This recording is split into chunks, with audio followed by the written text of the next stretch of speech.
1982년 사회학자인 제임스 윌슨과 범죄 심리학자인 조지 켈링이 한 가지 실험을 했습니다.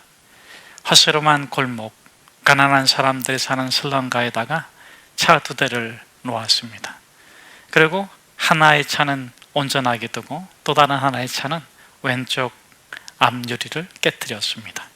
그리고 그 차가 어떻게 되어가는가 보기로 했습니다. 어떻게 되어갔을까요? 네, 한 주가 지나고 2주가 지나가니까 깨어진 창이 깨어진 차는 자꾸 부품이 도난당하기 시작했습니다. 그리고 쓰레기로 가득 찼습니다. 반면에 창이 깨어지지 않은 차는 비록 먼지는 쌓였지만 온전하게 그대로 유지되는 것을 보았습니다. 그리고 그들은 자신들의 이론이 맞다 하면서 세상에 내놓았는데 그것이 바로 깨어진 창 이론입니다. 더러운 걸 가만히 두면 더 더러워진다. 더러운 것을 깨끗하게 하면 더 깨끗해진다 하는 것입니다. 이것을 처음 행정적으로 도용한 시가 뉴욕시입니다. 1990년도 뉴욕시장은 골머리를 썩고 있었습니다. 왜냐하면 뉴욕이 너무나도 번화하고 세계적인 제1의 도시임에도 불구하고 참으로 쓰레기도 많고 범죄도 너무 많았기 때문에 그렇습니다. 어떻게 하면 뉴욕이라는 최고 제1의 도시라는 이름에 걸맞게 도시가 깨끗해질 수 있을까, 건강해질 수 있을까 고민하던 중에 바로 이 깨어진 창 유리 이론을 도입했습니다. 그래서 5년 동안 사람들을 모아가지고 계속 도시를 청소하기 시작했습니다. 벽에 쓴 낚시, 길거리에 떨어진 쓰레기 다 줍고 막 그렇게 도시를 청소한 지 5년이 지나자 어떤 일이 일어났을까요? 놀랍게도 뉴욕의 범죄율이 60% 감소한 기적이 일어났습니다. 그렇게 깨끗이 관리하자 사회가 건강해졌습니다. 우리는 모두 건강에 대한 관심이 많습니다. 건강한 삶을 살기를 원하고 건강한 마음을 갖기를 원하죠. 그렇게 하기 위해서 해야 되는 것이 무엇입니까? 바로 우리의 주변을 깨끗하게 하는 것이 중요합니다. 또 우리가 건강하게 살기 위해서는 성경의 말씀대로 정한 것과 부정한 것을 구분하고, 물론 문화와 풍습에 따라서 다르겠지만 가급적이면 몸에 좋은 것, 깨끗한 것을 먹을 때 육신이 건강하게 살 수 있습니다. 저는 저와 여러분이 건강하기를 축복합니다. 여러분의 주변이 건강하고 여러분의 육체가 건강하기를 주의 이름으로 축복합니다. 그럼 우리의 마음, 우리의 영혼이 건강하기 위해서는 어떻게 해야 될까요? 마음이 깨끗한 자는 복이 있나니 저희가 하나님을 볼 것이며, 이 말씀은 정말 위대한 말씀이고 놀라운 말씀입니다. 그런데 우리가 이 말씀을 들으면서 한 가지 마음 한구석에 희망보다는 절망이 이렇게 솟아오르죠. 왜 그렇습니까? 우리 마음이 어떤지 우리가 너무나도 잘 알고 있기 때문에 그렇습니다. 우리 마음이 어떻습니까? 예레미야서 17장 9절 말씀에서는 이렇게 말씀하고 있습니다. 만물보다 심히 부패한 것이 마음이라. 인간의 마음이다. 누가 능히 그것을 알 수 있겠느냐. 그러니까 우리 인간의 마음이라는 게 우리 자신도 끔찍하게 놀랄 정도로 그렇게 부패했는데 그 한계가 없다는 것입니다. 또 예수님께서도 이런 말씀을 하셨어요. 마태복음 15장 19절에 보면은 마음에서 나오는 것은 악한 생각과 살인과 간음과 음란과 도둑질과 거짓 증언과 비방이니 이것을 금할 수가 없다는 것입니다. 그렇기 때문에 우리는 마음이 깨끗한 자는 복이 있다. 그들이 하나님을 볼 것이다. 이 귀한 말씀을 우리가 귀로 듣고 마음으로 들으면서도 희망을 갖는 동시에 절망이 됩니다. 과연 내 마음이 깨끗해질 수 있을까? 내 마음이 이렇게 만물보다 심히 부패한데 그러면 나는 하나님을 못 보는 거 아닌가? 그런 마음을 갖게 되죠. 여러분 어떻습니까? 여러분들이 정말 하나님을 볼 수 있습니까? 아니, 여러분들이 하나님 보고 있습니까? 오늘 마태복음은 특별히 예수님께서 구원받는 자가 아니라 구원받은 자에게 주시는 말씀이다 이렇게 말씀을 산상수훈을 시작하면서 드렸습니다. 그러니까 이미 우리는 구원받았고 이미 마음이 깨끗해져 있어서 하나님을 볼 수 있는 거예요.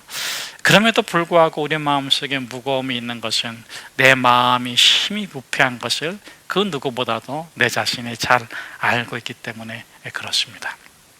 자, 그런데 우리가 이 본문의 말씀을 좀 더 정확히 이해하고 본문의 원문에 가깝게 해석하게 되면 마음이 희망으로 바뀝니다. 아, 그렇구나 하는 거예요. 첫 번째, 마음이 이것은 이제 한글로는 주격이죠. 주격, 마음이. 근데 이제 헬라어 원문에 보면 역격입니다. 마음에. 역격은 이 공간을 나타내는 격이에요. 그러니까 마음이란 공간 안에 깨끗함이 있는 사람은 복이 있다. 복이 있다. 마음에 깨끗함이 있는 사람, 그 사람은 하나님을 본다 하는 것입니다.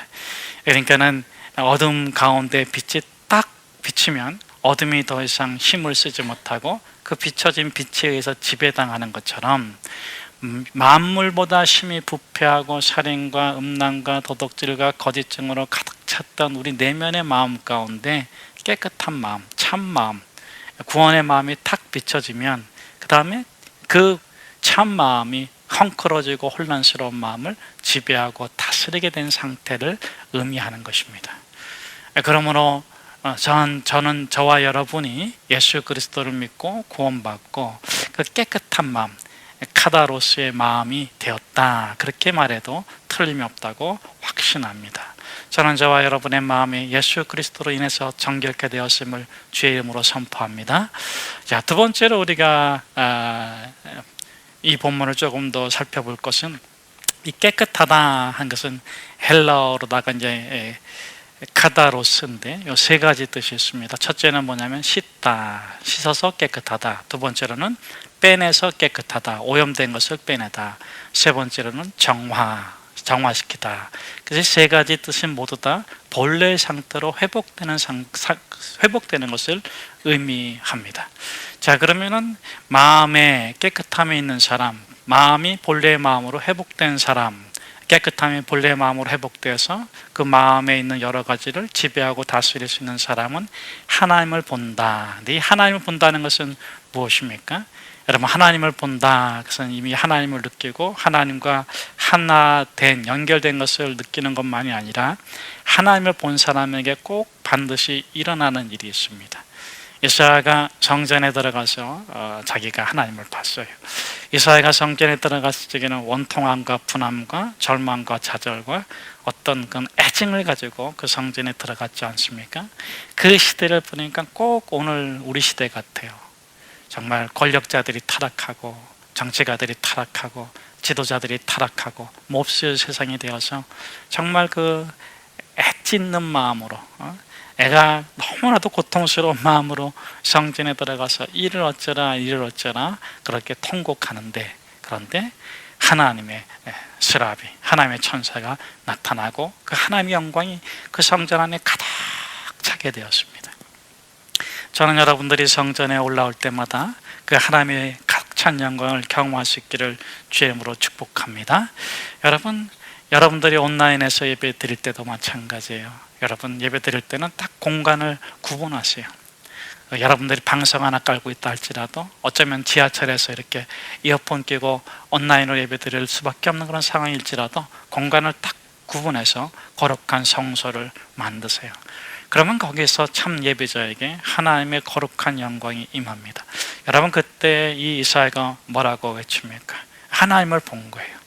화로다 나여 어떻게 되었도다? 죽게 되었도다. 여러분, 하나님 보면 죽습니다. 할렐루야. 그런데 하나님께서 살려주는 사람이 있어요. 하나님을 보면 죽게 되어 있는데 반드시 죽는데 하나님이 죽이지 않고 살려두는 사람이 있어요. 살려두는 이유가 있고 목적이 있는 것입니다. 화로다 나여 망하게 되었도다, 내가 죽게 되었도다. 그래서 이게 천사가 그 이사야 입에다가 숯불, 타는 불, 하나님의 불을 지져대잖아요. 지져대니까 타야 되는데 안 타고 그 영혼이 정화됩니다. 깨끗한 마음, 깨끗한 영이 됩니다. 그 마음이 딱 단순해지고 그 마음이 딱 순수해집니다. 그러자 비로소 그는 하나님의 음성을 듣게 됩니다. 그때 하나님께서 뭐라고 말씀합니까? 누가 우리를 위하여 갈꼬, 이렇게 말합니다. 저 죄악이 물든 세상, 저 음란이 물든 세상, 저 살인과 거짓과 그 증오가 물든 저 세상을 향해서 누가 갈까, 이렇게 갈고 이렇게 탄식하시는 그런 하나님의 그 음성을 듣고 이사야가 뭐라고 말합니까? 제 보내세요. 제 보내세요. 그럽니까? 우리는 그러고 싶을 수 있어요. 저 사람이 가야 돼요. 저 사람이 가야 돼요.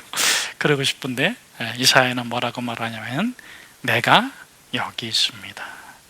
여러분, 하나님을 본 사람은 반드시 났다면 그 사람이 해야 되는 일이 있는데 그 일은 그 사람의 일이 아니라 하나님의 일을 하게 됩니다. 하나님께서 그 사람을 통해서 그 일을 맡겨주시고 그 일을 자기가 하게 돼요. 그것이 하나님을 본 자의 축복입니다. 여러분, 팔복은 1절부터 첫 번째부터 네 가지까지는 개인적인 것이고 다섯 번째부터 여덟 가지는 사회나 이웃을 위한 것이라고 했는데 마음이 깨끗한 자는 복이 있다. 이것이 개인입니까? 사회를 위한 것입니까? 하나님을 볼 것이다의 의미 때문에 사회를 위한 것이에요. 내 마음에 정결함, 깨끗함, 참된 의로움이 있으면 반드시 하나님을 보게 되고 하나님을 보면 나의 일이 아니라 하나님께서 그 사람에게 준 일을 그 사람이 이 땅에서 하게 된다 하는 것입니다. 그럼 어떻게 하게 되느냐? 깨끗함, 카다로스의 세 가지 뜻을 우리가 나누면서 어떻게 그 일이 이루어지는가 하는 것을 살펴보고자 합니다. 카다로스, 5장 3절에는 심령이 가난한 자는 복이 있다. 심령은 푸뉴마, 영을 의미해요. 근데 여기 8절에서 마음이, 그것은 카르디아, 영과 육이 만난 어떤 공간, 우리 안에 어떤 공간이에요. 우리가 그 마음이라고 말을 하는데 그 마음이 깨끗한 사람, 그 마음이 정화된 사람, 그 마음이 본래 상태로 돌아간 사람. 첫째 뭐라고요? 어떻게 그렇게 본래 상태로 돌아갑니까? 씻으면 됩니다. 그 당시에 이제 카다로스는 옷을 빨아서 씻는 그런 행위를 의미하기도 합니다. 여러분, 우리가 옷을 입고 세상에서 살면 더러워집니까? 안 더러워집니까? 여러분, 더러워지는 것을 걱정하지 않기를 축복합니다. 물론 미세먼지는 건강을 위해서 조심해야 되지만 옷을 입다가 보면 더러워질 수 있네. 그럼 어떻게 하면 돼요? 빨면 돼요. 그 빠는 게 싫어서 더러워지는 걸 걱정하는 사람을 가리켜 우리는 게으른 사람이다, 이렇게 말을 합니다. 예, 여러분, 옷을 입고 다니면 더러워지게 돼 있어요. 그럼 어떻게 해야 됩니까? 빨아야 돼. 자주 빨아야 돼. 자, 그 대표적인 사람이 누구냐면 그 사람이 누구냐면 바로 시몬 베드로입니다. 요한복음 13장 9절에 보면 이런 말씀이 있어요. 예수님께서 이제 마지막 최후의 만찬, 떡과 포도주를 주시고 마지막 최후의 만찬을 나누셨어요. 그러면서 뭐라고 얘기를 하냐면은 나누셨는데 요한복음에서는 그 최후의 만찬 대신에 예수님께서 제자들이 뭘 시켜주십니까? 뭘 시켜주세요? 이 발을 시켜주세요. 허리에 수건을 두르시고 대야에 물을 떠가지고 와가지고 예수님께서 발을 씻겨주세요. 예수님께서 최후의 만찬 대신에 제자들이 발을 씻기는데 베드로 차례가 됐어요. 근데 베드로가 뭐라고 말합니까? 요한복음 13장 9절에 보면 주여, 주님은 결코 내 발을 씻을 수 없습니다. 못 씻습니다. 그렇게 말을 하니까 예수님께서 뭐라고 얘기하시냐면은 그럼 너는 나와 상관이 없다. 너가 만약 다시 씻지 않는다면 너는 나와 상관이 없다. 여러분, 여러분이 깨끗하다고 해서 다시 씻지 않으면 여러분은 결코 깨끗한 사람이 못 됩니다. 자기가 얼마나 더러워졌는지를 망각하고 있는 사람이 되는 거죠. 그러니까 9절에 뭐라고 말하냐면은 시몬 베드로가 이르되 주여, 그럼 내 발뿐만 아니라 손과 머리도 씻겨주십시오. 손과 머리도 씻겨주십시오. 그때 예수님께서 10절에 뭐라고 말씀하시냐면 이렇게 말씀하십니다. 예수께서 이르시되 이미 모욕한 자는 발밖에 씻을 필요가 없다. 너는 온몸이 깨끗하다. 너는 구원받았다. 그런데 너는 자꾸 씻어야 된다. 너가 씻으면서 정결함을 회복하면서 하나님이 너에게 준 그 하나님의 일을 감당해야 한다. 그런데 너희 중에 전부는 아니다. 이렇게 말씀을 하신 것은 예수님께서 자신을 팔 자가 누구인지 아시기 때문에 하셨다. 이렇게 요한복음은 증언하고 있습니다. 여러분, 베드로를 보면 베드로처럼 예수님을 갖다가 배반을 많이 한 사람도 없어요. 아주 나쁜 사람이에요. 아주 못된 사람이에요. 그럼에도 불구하고 베드로처럼 가장 위대한 예수의 참 사람도 없습니다. 어떻게 그것이 가능했는가? 씻으니까 가능한 것입니다. 오늘 우리에게, 이 시대를 살아가는 우리 그리스도인들에게, 저는 우리가 베드로처럼 깨끗하게, 주님, 그러면 내 발만이 아니라 내 손과 내 머리도 씻어주십시오, 그렇게 간구하면 좋겠습니다. 그때 틀림없이 우리 주님이 대답해 주십니다. 너는 이미 온몸이, 전 생애가, 너의 전 인격이 깨끗하다. 두 번째로 깨끗하다의 의미가 무엇입니까? 깨끗하다의 의미는 빼내다.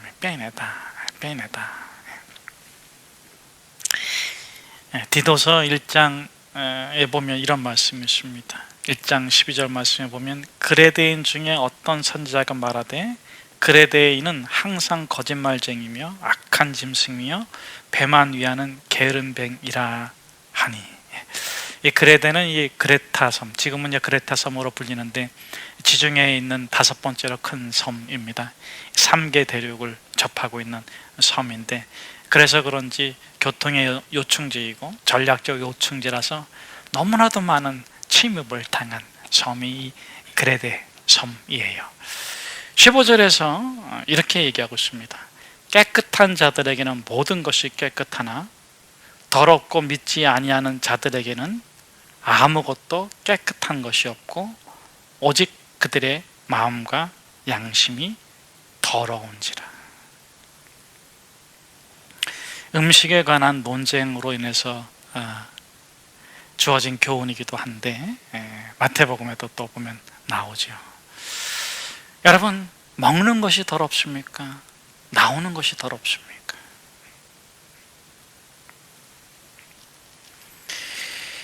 먹는 것이 더럽습니까? 나오는 것이 더럽습니까?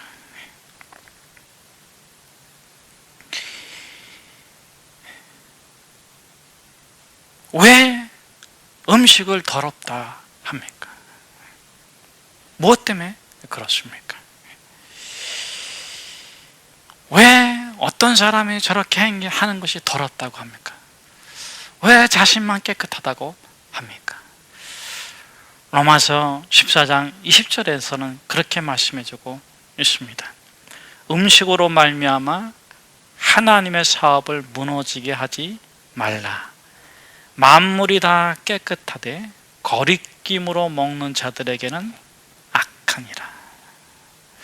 그 음식이 더러운 게 아니라, 그 음식이 잘못된 게 아니라, 어떤 나와 다른 문화나 습관이 잘못된 게 아니라, 거리낀 그 마음이 그것을 굴곡지게 평가하고 그렇게 취급하고 있는 것이죠.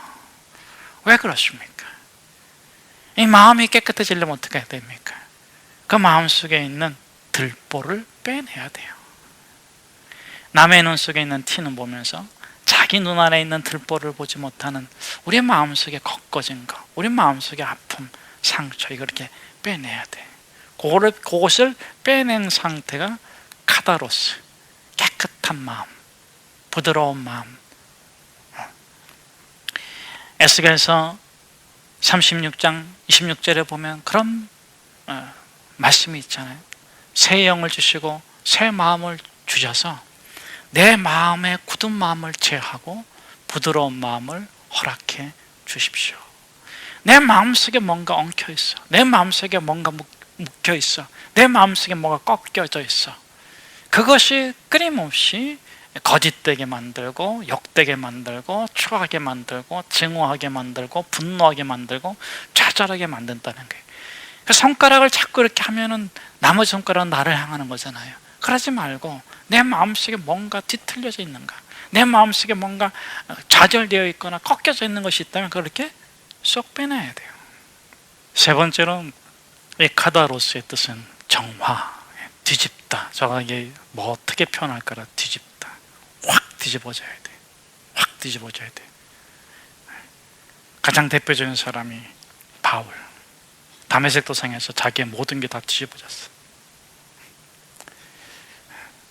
왜냐하면 그처럼 독한 사람이 없으니까. 스데반까지 죽였잖아요. 확 뒤집어졌어. 그게 뭡니까? 모든 마음이 다 산산조각 나가지고 새롭게 빚어졌어. 그 마음이 카다로스, 깨끗한 마음이에요. 그 다음에 이 바울의 삶은 어떻습니까? 끊임없이 바울은 스스로 고난 가운데로 뛰어들어. 사도행전 20장 22절에 보면 이렇게 되어 있습니다. 보라, 이제 나는 성령에 매여 예루살렘으로 가는데 거기서 무슨 일을 당할지 알지 못하노라. 23절, 오직 성령이 각성해서 내게 증언하여 결박과 환난이 나를 기다린다 하시나.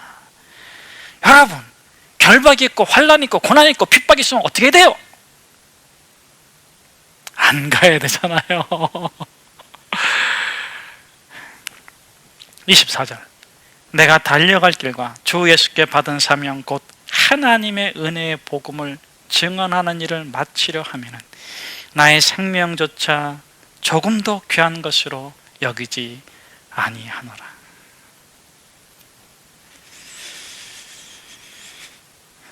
그러면서 26절에 이렇게 말합니다. 그러므로 오늘 여러분에게 증언하거니와 모든 사람의 피에 대하여 내가 깨끗하다. 카다로스. 스데반의 피를 흘렸을 뿐만 아니라 복음을 전하려고 너무 많은 싸움을 싸웠어. 핍박도 받고 환난도 겪고, 본의 아니게 그 모든 피에 대해서 내가 깨끗하다. 여러분이 사도 바울이 어떻게 이렇게 살 수 있을까? 어떻게 이렇게 할 수가 있을까? 가정에게 버림받고,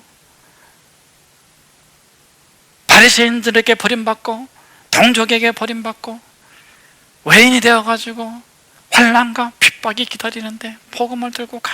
어떻게 그럴 수 있을까? 환난이 있는지 몰랐냐? 핍박이 있을 줄 몰랐냐? 고난이 있을 줄 몰랐냐? 어려움이 있을 줄 몰랐냐? 아니, 다 알았어요. 그리고 한 일 아니요?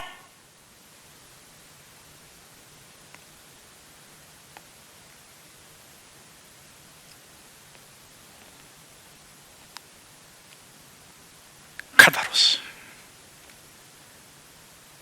영영 땡땡 영영을 보는 순간 마음이 너무 깨끗해져. 하나님, 저는 아무것도 아닌데 왜 자꾸 제가 걱정하고 염려합니까? 하나님이 펼치실 그 놀라운 일들, 하나님의 일이 열방에 일어나면 좋겠습니다.